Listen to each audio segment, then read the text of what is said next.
I got started as an artist as a very little girl.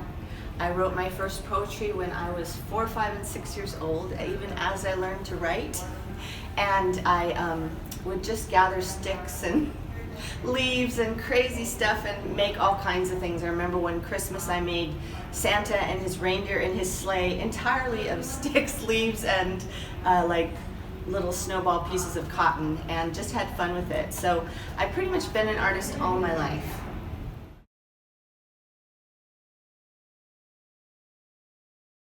I have been in so many different genres of art over my lifetime. I've been a photographer, I've been a sculptor, I've been an original fine art doll artist. I have a following worldwide for which I'm very grateful, especially in these times. And just in the past year, I have gotten more involved with painting in general. I've painted all my life, but for fun, for my own house, for a friend who asked for something specific. But I haven't really done a lot of making and selling paintings until this last year of my life. And what happened was I really started to believe that I've always believed art follows life, but life also follows art. And in this past year, a lot of things have happened in my life that could be struggling or discouraging, frustrating, that kind of thing. And I found myself turning to color and a quick medium that would go from start of an idea to finish to be an encouragement to myself and to others around me. And so I began with the abstracts because I'm very pulled by nature, by color, by people, and so most of my art has been nature and people involved. And only this past year have I moved into the abstracts more, because I usually spend my time literally blasting music, dancing, and singing as I make my art. And the whole point is that I am trying to pour joy and love and connection and an uplifting encouragement kind of thing onto the canvas. And so I'm really free with it. I play a lot, and then when I don't like something, I just don't worry about it. I layer over it. And I do a lot of things where I'm just pulled to certain colors for a while, and then I'm pulled to, oh, I want this shape or this geometric. Sometimes, like in this piece here, this was sort of mimicking old wood that has been repainted and repainted, maybe in an old piece of furniture or on a fence.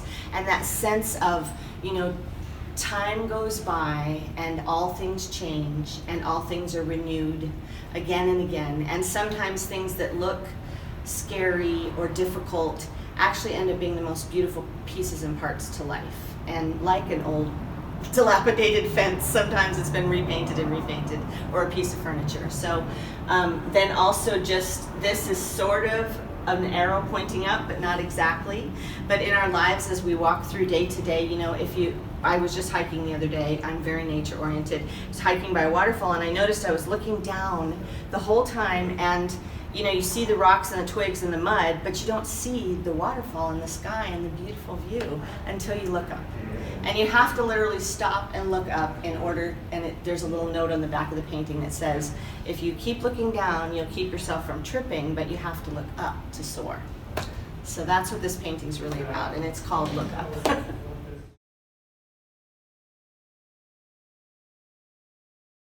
I actually achieved my effects very, under this entire painting is a painting of a vase full of humongous flowers.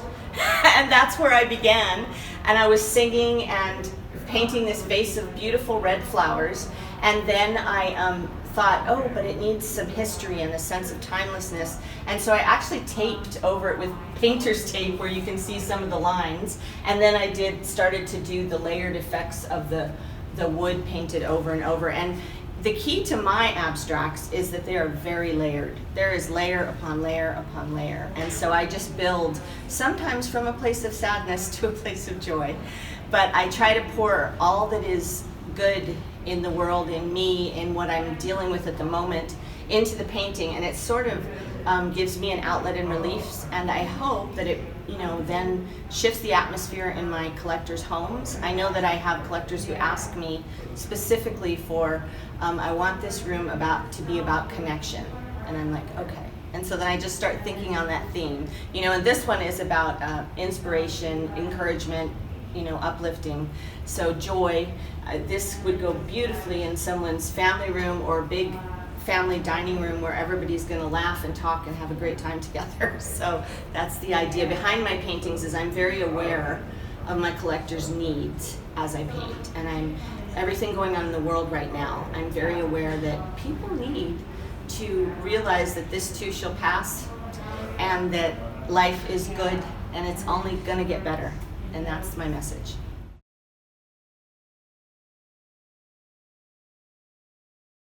Be who you are. Don't pander to people. Will like something in your work and they'll say, oh, I love this, do more of this. And you're like, I don't know if I want to do more of this, or I don't feel more of this. Be who you are. So start and realize each piece is a journey, especially in the abstract paintings. It's a journey. And where you start is not always where you finish up, but when you find that you can put your name on it as an artist and be proud and at peace and grateful, and know that any collector who chooses that to put on their wall is someone that you would be proud to have your name on it, that all their friends and family are going to see, or like, when your work gets put in a magazine, that's you, it's representing you. So the most important thing is to pour yourself into it. You can literally take a class full of 10 students and tell them all to paint a tree. And every tree will be so unique and different, because each of those people is what's special. And the tree they decide to paint is what's special, and what it means to them is what's special. And that's what makes your art unique and draws a following. And once people follow you and they want your work, then that's when you can actually be a paid selling artist. So be you.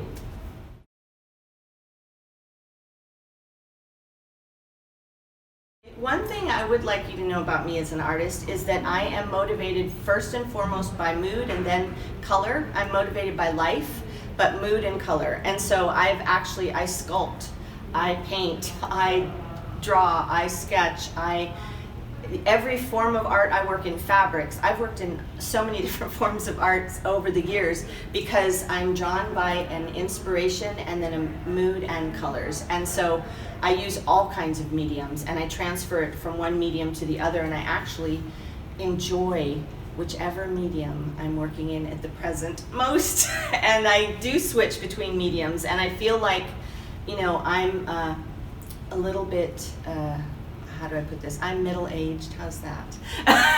And so I've been in the art scene for a while, and around the world, and very much so in Hawaii.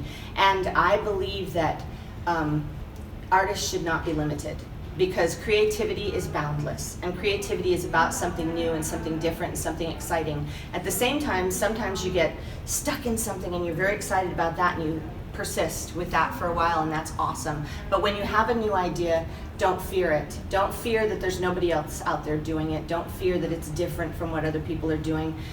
Be different. Enjoy your creativity, because that's the key. The mood, the color, the creativity, that's what I thrive on as an artist. And it appears to me, looking at so many artists that I admire in this world today, that really is something that most really artists who are doing well thrive on. The creativity, they don't let themselves be boxed in or limited, and they run with who they are. So that would be my advice to all the young new artists out there. Run with who you are, pour your whole heart and soul into it, and then be grateful. Anyone who buys your work, realize that that's a connection and a precious blessing. Be grateful to them. Enjoy that connection with those people. Be grateful that they're actually letting a little piece of you into their lives. It's a privilege.